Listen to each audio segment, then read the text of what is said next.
for you guys, with the losses piling up, do you feel like the players are staying the course and everything you've talked about in the offseason is still on board and you trust in the process?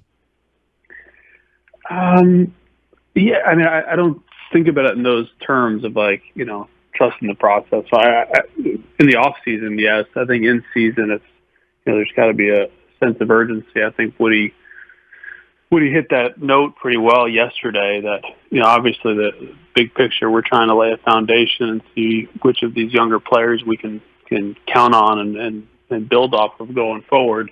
But that's not that's not in the compete mode. That's not what you're thinking about. You want to see like short-term adjustments. You want to see how guys are going to respond to the league's adjusted to us. We got off to a decent start, not a great start, but there were some positives. And it's 3 outings from your starting pitchers. You get Kyle Gibson back, and he's great. You get Colby Allard having a nice start, Dane Dunning having a nice start.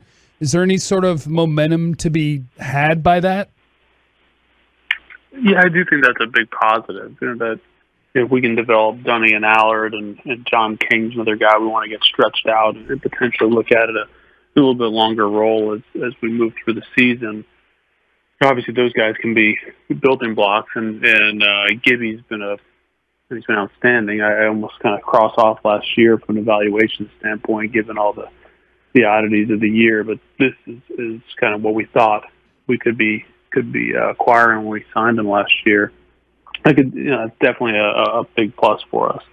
And we're carrying a 9-man bullpen partially because we've got these young starters in the rotation, so we've been protecting them a little bit. But the development of that group, the Dunning, Allard, I mentioned King, Hearn, DeMarcus Evans, that's going to go a long way towards determining how we view this season. When you guys were buyers at the deadline for every year, it seemed like for, 6 or 7 years in a row, how would you look at a guy like Kyle Gibson, who, I don't want to shortchange his career. He's had a good career as a starting pitcher, but this is the best he's ever been in his 30s. So if you were out trying to acquire a guy like that, how do you begin to figure out the value?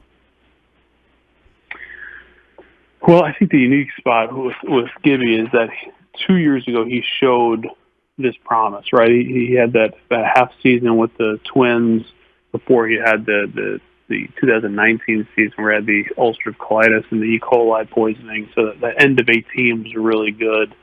And now he's showing it again. He's a first-round pick with pedigree, and he's done it for periods of time. He just hasn't done it consistently. And I think the question we would be asking ourselves is, do we think this is sustainable, right? Do we think that he has figured something out and done something unique?